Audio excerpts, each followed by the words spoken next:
Hi everyone, my name's Sharon Matthew, and I just wanted to thank you all for joining us for our webinar today. One of our team members here at Proactive, Sean Walsh, will be sharing some information on Microsoft Teams and Microsoft Outlook. So if you have any questions, please hold your questions to the end of the presentation and Sean will address them. In addition, we just wanted to let everyone know the next webinar will be in February 2023, and we will send some information about that in January. The topic of discussion will be antiviruses and malware. So if you have any questions, please let us know ahead of time so we can tailor our presentation towards your questions. And lastly, I would like to mention that we will be sending a recording of this webinar out to everyone via email later this week, and it will also be on our website at proactiveit.ca. Thank you all so much for joining us, and without any further ado, I will hand it off to Sean. Thank you so much, Sean. Hi everyone, my name is Sean Walsh and today we'll be discussing the software combination of Teams and Office. Microsoft Office and Microsoft Teams are together one of the most popular Office administration packages available. They are used worldwide for creating task lists, sharing information, events, and more. Over the years, Microsoft has enhanced and added many new features to both Outlook and Teams. Being a Microsoft user, one must know the ways to save time and human effort with the use of its advanced features. In this webinar, we will give you some tips and tricks that will help improve your Office productivity and efficiency. Let's get started. Automatically file an email. In order to eliminate busy work, such as organizing your emails, you can have Outlook automatically file your emails for you into appropriate folders. Then you can later on go over all these emails at the same time.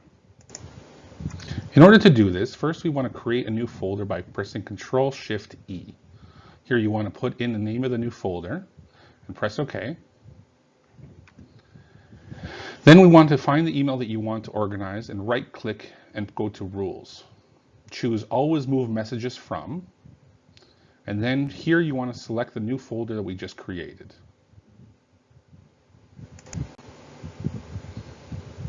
Once you press OK, the rule will automatically start running on your inbox. This process could take a few minutes depending how big or how many emails you have. This could be especially important if you have a large number of emails that were accidentally sent to you and are now clogging up your inbox. At this point, we can review all the emails that have been moved in the folder that we created originally. To modify or delete rules later on, we want to go to File and then Info, and then we want to click on Manage Rules and Alerts. This pulls up your list of rules and allows you to either modify or delete them. You can also add new rules directly from here as well.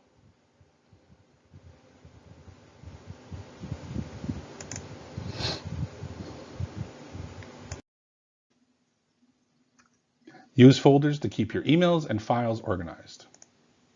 In the days of the pre-computer age of paper offices, we had 3 filing systems. These still apply to today's world, but have been lost in the flurry of digital organizing. The first is active files.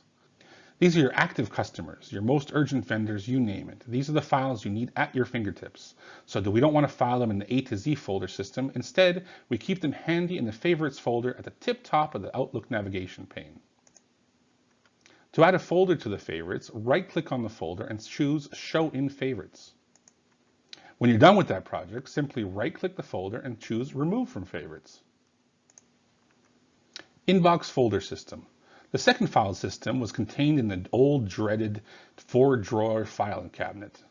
Well, these have essentially become the inbox folder system, which automatically alphabetizes the folders.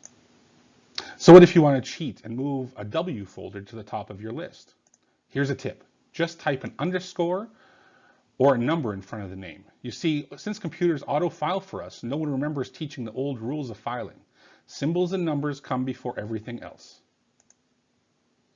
The third file system is called the perennial file, and I'm not talking flowers here. Perennial means forever files. You don't purge these, ever. These would be your archive folders at the bottom of your navigation pane. They would probably contain corporate contracts, corporate records, tax records, etc. Keyboard shortcuts. Outlook provides a number of handy shortcuts, such as to open the search field, press F3. To reply to an email, press Ctrl-R. To create a new email, press Ctrl-Shift-M. To open a new email, press Ctrl-1. To open your calendar, press Ctrl-2. To open your contacts, press Ctrl-3. And finally, to open your tasks, press Ctrl-4. Color code your calendar. This gives you the ability to easily categorize and rank your tasks. Rather than staring at a wall of to-dos, you can see what tasks occupy your schedule and how urgent they are. In this way, you can develop a system that works for you. So how do you create a color code? First, you want to go to your calendar folder and select View. Then you want to go to View Settings and then select Conditional Formatting. From here, we want to select Add to create a new rule. Now give your rule a name and use the color drop-down to select a color. Drag and drop. Let's face it, typing creates typos, which can cause repair work and drain your productivity. So always be open to learning new tricks. When an email requires a task or a follow-up, for example, a contact needs to be created or an appointment needs to be based on the information in an email, use the drag and drop method below. To create a new contact based on an email, simply drag and drop it to the bottom left contact symbol in the navigation bar. Suddenly you've got a brand new contact with the email addresses and name automatically entered. You can then use copy and paste to get the signature items in the correct fields in the new contact window. Less typing, no typos. And your contact is created in seconds. Drag and drop the email again into your calendar and an appointment will be made. Plus, it keeps all the details from the email, so you won't have to retype it into the appointment.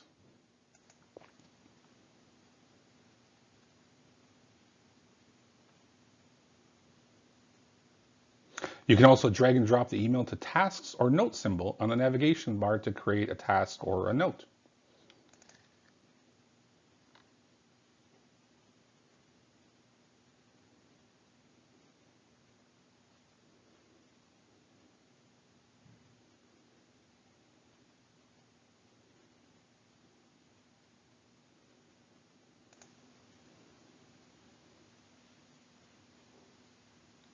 You can also reverse this. If you go to your contacts and you drag the contact into the mail folder, you can create a new email for that contact.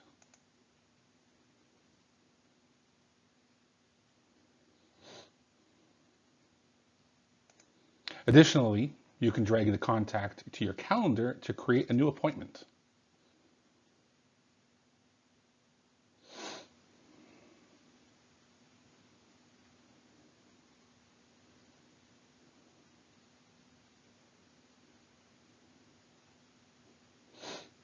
And as well, you can drag any contact to tasks to create a new task associated with that contact.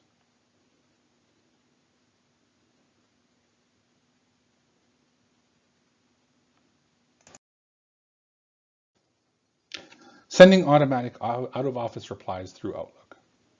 There are two methods of sending out-of-office replies. The method you use depends on what type of email account you have. To determine the kind of email account you have, first press the File button. If you see an automatic reply button, perform the steps mentioned in method 1. Otherwise, use method 2. Method 1. First select File and go to Automatic Replies. In the Automatic Replies box, select Send Automatic Replies. You can optionally set the date range, which would automatically turn off the automatic replies after a certain date. Otherwise, you'd have to manually turn it off.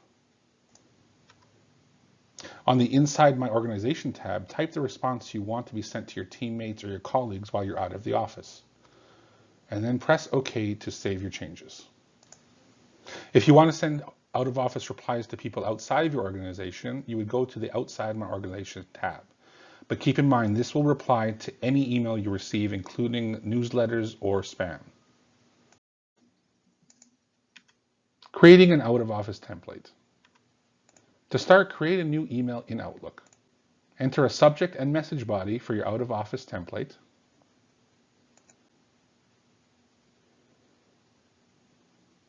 Once you have that entered, go to File and Save As. Give your template a name, and in the Save As Type dropdown, select Outlook Template. You can change the default location of your template, but you can also just use the default location that's given. You can create a new template every time you do out of the office, or you can reuse the same template. Now you're ready to use that template to create an out-of-office rule.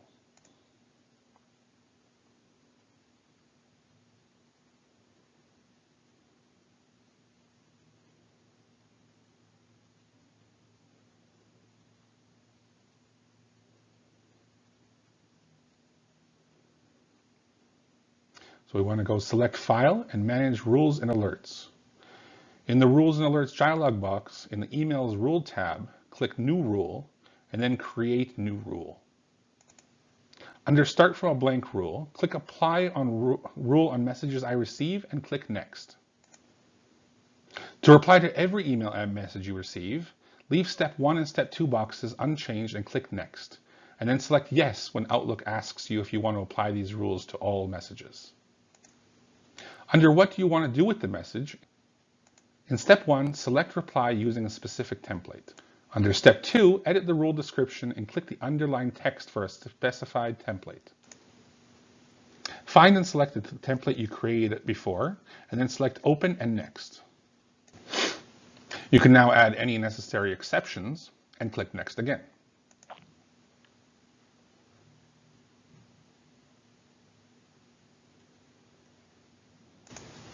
Give your rule a name, for example, out of office.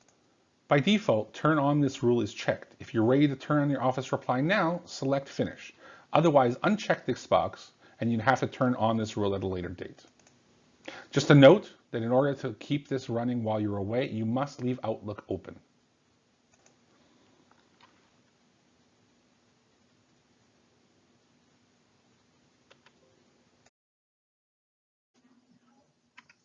Use Teams transcription to automatically take meeting minutes.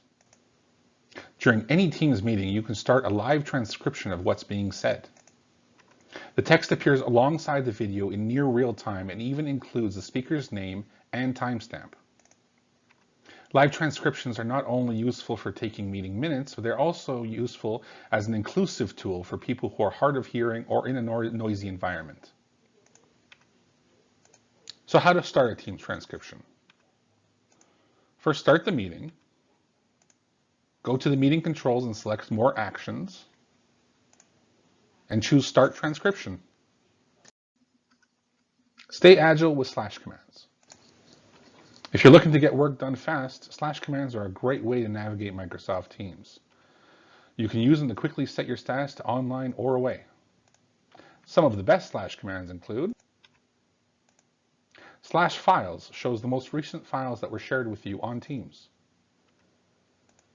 Slash go to lets you jump directly to a different channel. Slash call, and then the name of the person initiates a call. Slash help will give you some assistance through the built-in bot. Slash saved takes you to your saved messages. And if you want to see the rest of the slash command, you can just type slash and then enter, and you'll get a list of all the slash commands available in Teams. Use breakout rooms to create smaller groups in a large meeting. If you're in a larger group meeting and you want attendees to split out into smaller focus groups and teams, breakout rooms are a great way of doing this, especially when you're aiming to brainstorm and spark lively conversation with colleagues. So how do you create breakout rooms? First, we start the meeting. The meeting organizer will then visit the meeting controls and select breakout rooms. Select up to a maximum of 50 rooms and whether you want teams to assign individuals to rooms or you want to assign people yourself. Select Create Rooms. Begin to assign participants to breakout rooms if you selected the manual option and rename the various rooms. You'll also be able to add additional participants who joined late. Once the rooms are set up, select Start Rooms and the participants will be taken to their breakout rooms to collaborate. Use wikis to work better as a team. Each channel in Microsoft Teams has a wiki page that participants in the channel can use to refer to documents and notes so you never need to struggle to find a file you need to access quickly. Wikis are great for meetings too, where everyone has access to the same documents being referred to, alongside with the agenda and any additional notes being taken during the meeting. Wikis can be a great way to share information on projects with other members of your business. To use the wiki, on the left-hand side of your navigation pane, click the three dots and select the wiki option. You'll be taken to the wiki home on your personal tab, where you can take notes and check information. You can also click the All tab for a summary of all the wikis you're involved with. You can also add notes to your personal wiki from any screen you're on. Just type /wiki in the Teams text box at the top and type in your note. Thank you all for joining us today for Outlook and Teams tips and tricks.